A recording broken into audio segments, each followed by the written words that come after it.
اور تلاوت جو ہے وہ محض لفاظی نہیں ہوتی. میں نے آپ کو بتایا تھا کہ تلو جو ہے وہ مقاصد کے حصول کے لیے اس کی پیروی کرنے کو بھی کہتے ہیں. آپ کا وہ پیچھے پیچھے جانا کہ جہاں سے آپ اپنے مقاصد کو حاصل کر لیں، جس میں آپ محفوظ ہوں، جس میں آپ کی پرورش ہو، نمود ہو، وہ تلو کے اس میں آتی ہے، اس معنوں کے اندر آتی ہے. تو تلاوت کے لیے وہاں پہ یہ لفظ استعمال ہوئے. تو پہاڑ ہی کیوں؟ اب آپ یہ دیکھیں، میں کہف کی بات کی طرف آ رہا ہوں. پہلے تو ہمیں یہ دیکھنا ہے کہ پہاڑ ہی کیوں، کیوں پہاڑوں کا ذکر آ رہا ہے. اب مطلب سورہ کہف کی طرف جانے سے پہلے آپ ذرا یہ دیکھ لیجئے کہ حضرت نوح علیہ السلام جو ہیں ان کا دور آپ دیکھ لیجئے، تو وہاں پر پہاڑوں کا ایک مخصوص جو ہے وہ ذکر آپ کو ملے گا.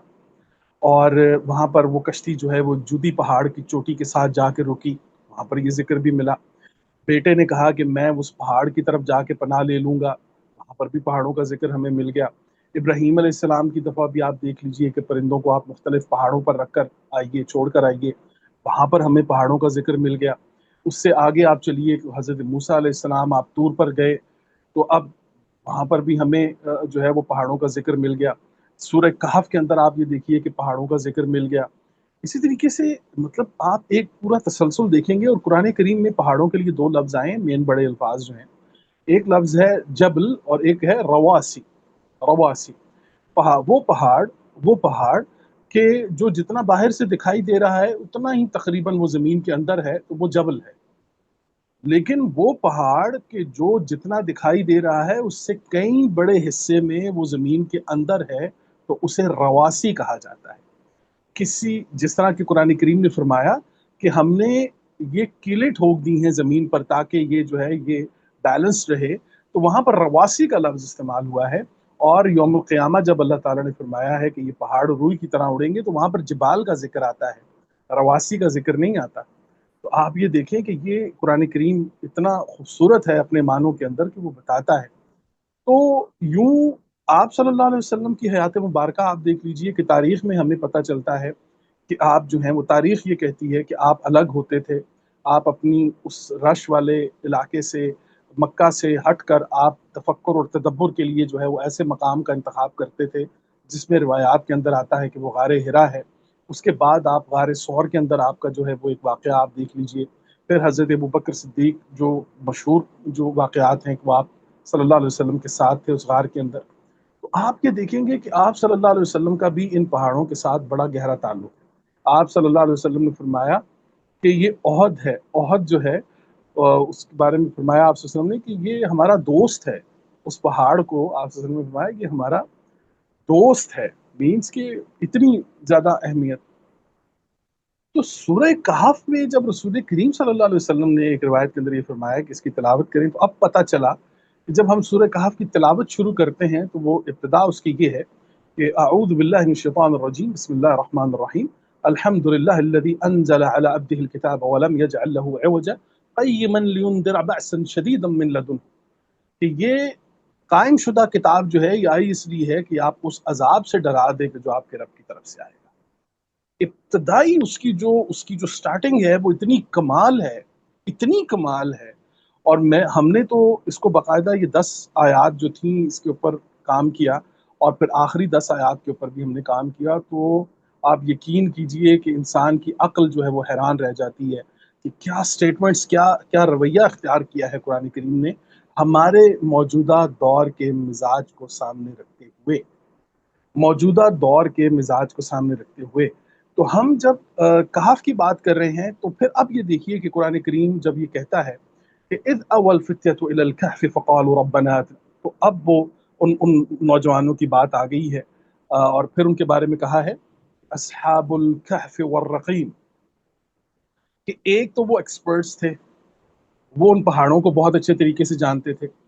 اب ان نوجوانوں کا پہاڑوں میں پناہ لینا اور نبی کریم صلی اللہ علیہ وسلم کا یہ فرمانا کہ آپ نے ہر جمعے کے دن جو ہے یہ اس کی تلاوت کرنی ہے، تو پتہ چلا کہ آپ نبی صلی اللہ علیہ وسلم یہ چاہتے ہیں کہ بذریعہ سورہ کہف ایک تو آپ کو یہ پتہ چلے کہ آپ کی ڈیفینڈنگ پوزیشن آپ نے اپنی مضبوط رکھنی ہے، کہ آپ نے اپنے آپ کو سکیور کیسے کرنا ہے. دوسرا، نوجوانوں کو پہاڑوں کی طرف مائل کرنا، نوجوانوں کو پہاڑوں کا